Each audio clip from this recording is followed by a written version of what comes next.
My name is Sarah, and I have misophonia.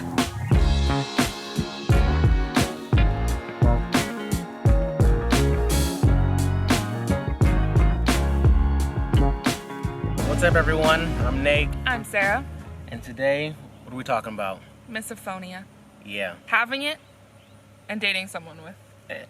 Yes. Misophonia is when you have like a emotional and physical reaction to hearing certain sounds. For a lot of people it's chewing, but it's also can be other sounds as well. Fly. Most people get irritated by, like, I feel like almost everybody has a sound that they get irritated by. Mm-hmm. But if you have misophonia, it's like to another level. Yeah. It's different. Because I've told people what it is before, and they're like, oh yeah, I hate when people do this, that, or the other. Or like, ugh, people are so gross. I'm like, I don't think you understand. Like, if you were that quick to jump on to saying you have it as well, I'm like, I don't think you do. Yeah, no. Because it sucks. If I could change one thing about myself, it would be misophonia, having misophonia, because it's so frustrating for me and the people around me. Yeah. A lot of people in my family have misophonia to some extent, but as far as I know, I have it the most extreme. The first time I ever remember experiencing it was when I was at a summer camp and I was on the bus and the girl next to me was chewing gum loudly, like with her mouth open, and I had such a physical reaction. I was like putting nail marks in my hands because I was clutching my hands so tightly, and I started crying because I was like so upset just at the sound of having to listen to her chew. And she, like, to the point where she thought I was crying because I was going out of town the next week and I was going to miss my family or something. And I was just like, yeah, that's why I'm crying, not because you're chewing really gross, because that is a weird thing to cry at. Mm-hmm. And so ever since as long as I can remember, like, even when I was younger, I would eat so that I could listen to my own chewing instead of other people's chewing, because at least the sound of me chewing would cover up their chewing. So I wouldn't even be hungry and I would just be eating chips because everyone else was eating chips, so that I didn't have to listen to their chewing, because it would make me so upset to have to listen to their chewing. Made me a heavier kid. I was a bit soft as a child because of the fact that I was eating, or I should say one of the reasons is because I was eating all the time just so I didn't have to listen to other people chewing. While it's annoying to say that, it's also true. Now that I realize what it was, I understand it a little bit more. Yeah. Why I ate so much. But for me, it's not just chewing, it's also the sound of keyboards, nail clippers, pens clicking. That's one I have a question about. What? Like, those sounds? The other sounds, like not chewing? What about them? Just that, those are sounds that make the same sound when you do it, too. So, Yeah. like, how does it, like, is it not the same when you're making the sound, or? No, I don't know why. Like, I can use nail clippers and it doesn't bother me. Like, I don't even think about the sound of keyboards, but it only bothers me when other people do it. Which is why it's such a frustrating disorder, I guess. Misophonia is so frustrating because it's not just that you are feeling that emotion yourself or that physical like tension. It's also because like you're pushing that frustration on the other person, because it's now their problem too, to some extent. You know what I mean? Yeah. Like, it makes them feel bad and it makes them annoyed that they're just trying to like breathe. That's another one, is like loud breathing irritates me to that extent. So it's like very frustrating, I would imagine. It's a little uncomfortable sometimes. Yeah. Because there's like, you can't help it. You have to breathe. And you have to eat. That I do. So I try to just put up with it, but it's really hard. A lot of people will say, like, push through it or ignore it or something like that. But, I've tried so many times and it just doesn't help. Like, when you are feeling that frustrated by it, you can't just tune it out. Yeah. A lot of people that have it will always carry earplugs or headphones with them, which is basically the only tools that I've found for it as well. Like, the only thing you can do is try to eliminate the noise for yourself by putting on headphones or earplugs, or just removing yourself from the situation. But sometimes neither of those are an option. So, like, I've had situations when I was in college, I had a really hard time with lectures if they allowed food, specifically. Sometimes if they didn't even allow food, because there'd be other noises that would irritate me. But if they allowed foods as well, there were times where I'm like, I can't put in headphones because I have to be able to listen to this lecture. But if I don't put in headphones, I'm not gonna listen to this lecture because I'm just gonna be like mentally trying to like knock this person out of their chair. You know, like imagining myself pushing them out of their chair because I'm so mad. Yeah. Yeah. So it's really hard. It's also been like when I worked in restaurants before COVID hit and everything, even just like another sound that I hate is silverware on plates or plates hitting each other. Well, working in a restaurant is not great for that. No, not at all. Chewing, plates hitting, and forks and stuff hitting plates. It's like all around you. But when there's like a lot of it, I don't notice it. So it's usually just like when it would be slower and there's someone doing it. That it would irritate me. So I would just try to be somewhere else, like be further away. So some things that I try to do to help her out a little bit. First off, everyone should be. I chew with my mouth closed. You'd be surprised at how many people don't chew with their mouths closed. I notice it every time, obviously. Yeah, no, a lot of people don't chew with their mouth closed. It's kind of weird. Yeah. It's nasty. Yeah. Chew with your mouth closed all the time. That's something that I do to try and help her out. Also, when things are crunchy, like chips or something, but I'll let it get soggy in my mouth a little bit before I chew it so that I'm not, like, crunching it at its absolute hardest. Or, like, closing your mouth around the food before you chew. Yeah, sometimes I, like, crush it with my tongue. Yeah. As opposed to crushing it with, like, my teeth when I'm initially going to bite.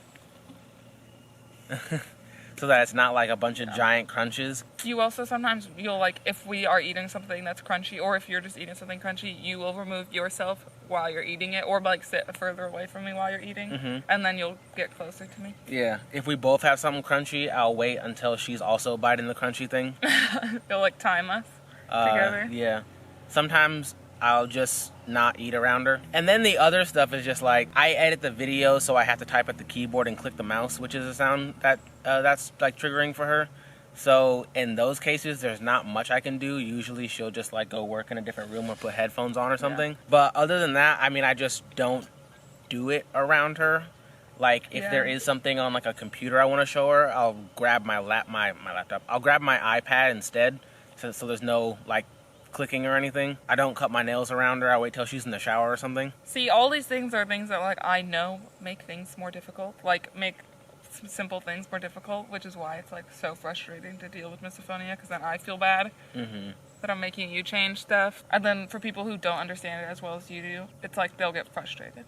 It was more frustrating in the beginning, because now it's like a half and half with like I understand, and then also like also like if I want to be with you, then I have to deal with it. Yeah. So the amount of times I'm like if I am meeting someone and they're doing like they are a loud person with like triggering sounds, I know that I'm like I can't, like you won't be a part of my life.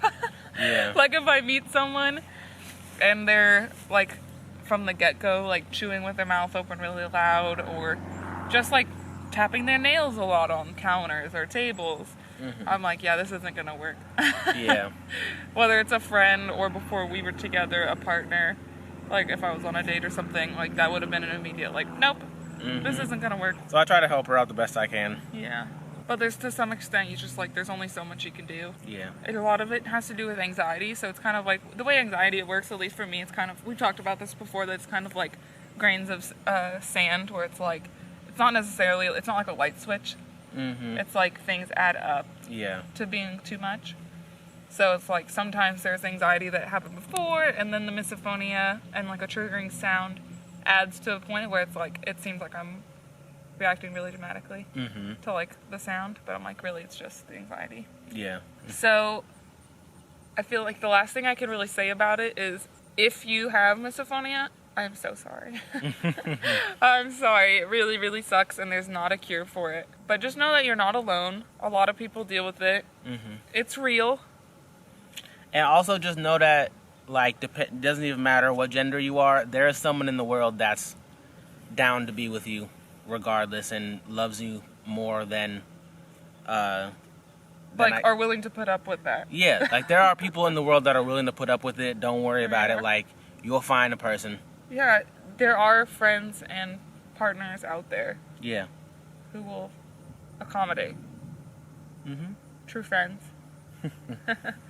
But I was going to say, the other things that I would say, the key to dealing with it, since it isn't, there's a bee on your shoe. Since there's no cure, the best thing you can do is just prepare. Over the last 6 years or so, I've just figured out different ways that I can prepare myself for different situations that are going to be triggering, or sounds that are going to be triggering, particularly situations that I can't leave. So some of the things that have helped me are always having headphones on you. I have over-the-ear headphones that block a little bit more sound, and I have in-ear headphones. The key is to get noise canceling, and if you can, get ones with extra bass, because that really blocks out a lot more of the sound. When you're bringing food places, like say you're bringing them to a picnic, or if you're hosting a party or something, don't put foods out that are going to irritate you. We've had this before, if we're having people over, we won't put out foods that are going to be triggering for me. When I was in college, a lot of times, sometimes I would just have to leave, but I would just know that, that's okay, I'll figure out, I'll get the assignment done, it'll be fine, and just being kind to yourself. Yeah. If you're with someone that has misophonia, I know, especially in the beginning, before you're, pretty used to it, I know it's probably really easy to, get irritated at the person. Try your best to, understand, and if you are feeling irritated, maybe just take yourself out of the situation. Maybe you just, walk away for a little bit or whatever. Because, it's, the person that has misophonia already feels bad enough. Yeah. So then you being irritated and, arguing or, yelling at them or, whatever, getting an attitude with them, that's not gonna help. So just, it's okay to just, walk away for, a second and then, come back when you're all right, If you have misophonia, you can try your best to explain it. There's been times where it's there will seem like there's no way to handle it correctly because people get offended if you leave when they're eating, but just try to explain to them that the sound you're making irritates me. I know that you have to be doing what you're doing right now, so I'm not mad at you, but I'm going to remove myself from the situation so that my anxiety doesn't go through the roof and so that I don't start to hate you. And know that you can try to do your best to explain it to them. Yeah. The only really coping tool that they have is you can get hearing aids that basically permanently put white noise in your ears. But that's the only option, and it's a pretty extreme option and out of reach option because it's very expensive. Yeah. They're super, super expensive. And you buy them per ear, which obviously most people would want both.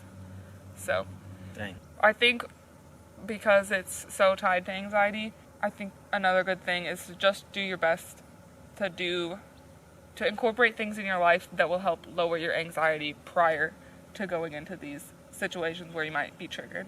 So trying to manage your anxiety ahead of time, whether that's through meditation or exercise or whatever. All right, so that's all we got for today. Thank you for listening. Hope that was informative or helpful. And if you have not already, go ahead and like and subscribe. We really, really appreciate it. Let me know if anybody else deals with misophonia as well. Let me know in the comments. Yeah. Or if you have any tips or advice or anything. Let her know. Yeah. Always looking for more tools. Bye. Right, thanks for watching, y'all. Bye. Like I said earlier, I almost always have headphones on me. Earplugs as well. Because sometimes you don't need... I'll say Come on, bro. again.